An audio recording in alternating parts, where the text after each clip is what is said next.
Saya tanya, adakah anda setuju jika cerita ataupun filem seram diperbanyakkan di Malaysia? Pada saya, kalau ikutnya tak berapa setujulah. Sebab kadang-kadang benda ni menyeramkan untuk budak-budak kan. Kalau untuk dewasa tu kira boleh lah juga, agak boleh tahan jugalah kan. Tapi kalau budak-budak tu tak sesuai, pada saya sendiri pun saya tak berminat sangat lah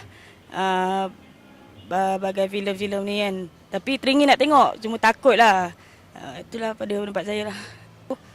Kiranya kita tak ada terus takut lah. Macam yang seram-seram betul tu memang takut lah. Itu lah. Saya tak setuju. Sebab bagi saya cerita seram ni dia lemahkan semangat orang. Jadi kalau diperbanyakkan, jadi orang akan jadi cerita tu jadi banyak orang tengok. Satu dia akan lemahkan semangat.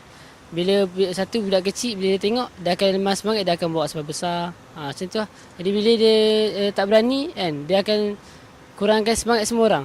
Untuk buat ni pun tak yakin, untuk buat ni pun tak yakin. Sebab tu lah. Saya tak tengok lagi cerita tu ataupun tak tahu nak tengok ke tak.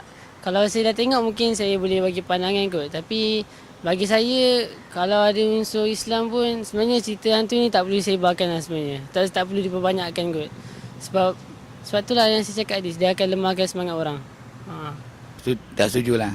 Saya tak setuju sebab dia banyak ada unsur-unsur ganas lah bagi saya. Kalau filem seram ni banyak ada unsur-unsur ganas.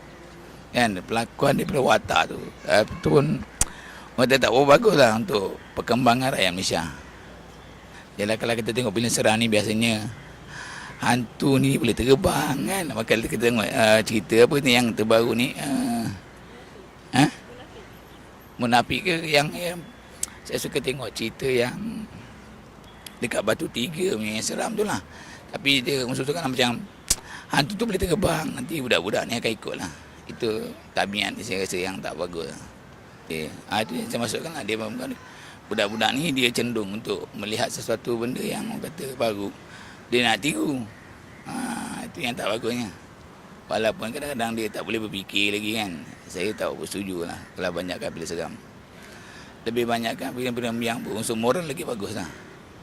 Contohnya macam mendidik, kesedaran kan, budi bahasa, itu lebih baik lah. Bagi saya tidak. Dan mungkin sebabnya mungkin saya jarang tengok cerita hantu kat Malaysia ni.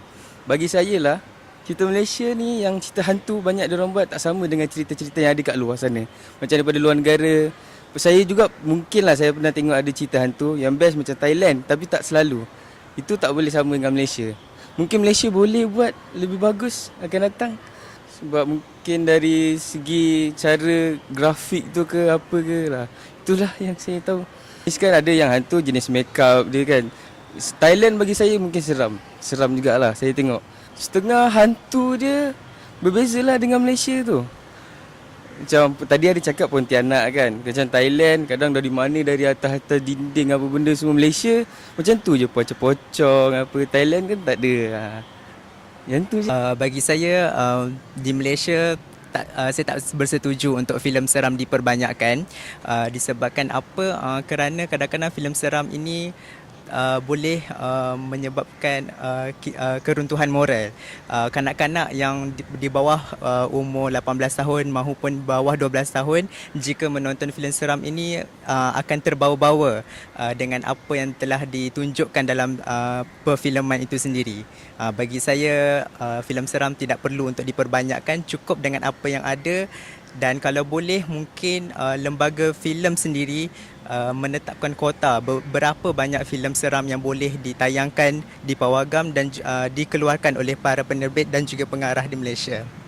Filem seram yang berunsurkan komedi mungkin boleh diperbanyakkan, tetapi juga harus dikawal disebabkan kadang-kadang lawak yang digunakan dalam filem seram ini untuk dijadikan sebagai bahan ketawa kadang-kadang tidak bertepatan dengan adat ataupun kebudayaan kita sendiri.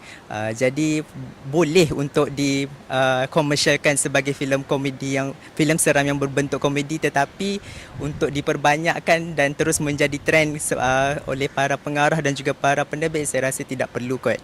Adakah Cik setuju jika cerita seram diperbanyakkan di Malaysia? Saya setuju je, tapi saya lebih suka cerita yang berunsurkan animasi. Itulah.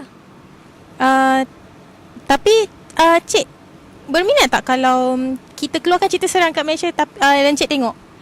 Saya kalau cerita seram saya tengok, tapi saya lebih kepada macam saya cakap lah, animasi. Hari tu saya tengok Bobo Boy. Bobo Boy best. Memang best itu tu. Macam tak rugi lah. Lagipun sekarang ni sambutan pun banyak kan Bobo Boy. So memang dia punya animation dia apa semua memang power lah. Saya memang suka sangat-sangat Bobo Boy tu. Okey, tapi berbalik kepada tajuk utama, macam sekarang ni ada cerita munafik dekat wayang kan, jadi sambutan pun makin hangat. Jadi Cik setuju tak kalau kita perbanyakkan lagi macam cerita munafik tu? Cerita munafik, saya setuju je kalau banyak kan. Tapi saya tak sempat lah nak cerita munafik. Saya tak Bobo Boy, kan saya kata saya tak Bobo Boy. Okey, jadi kesimpulannya Cik memang suka cerita animasi lah. Memang saya suka animasi je.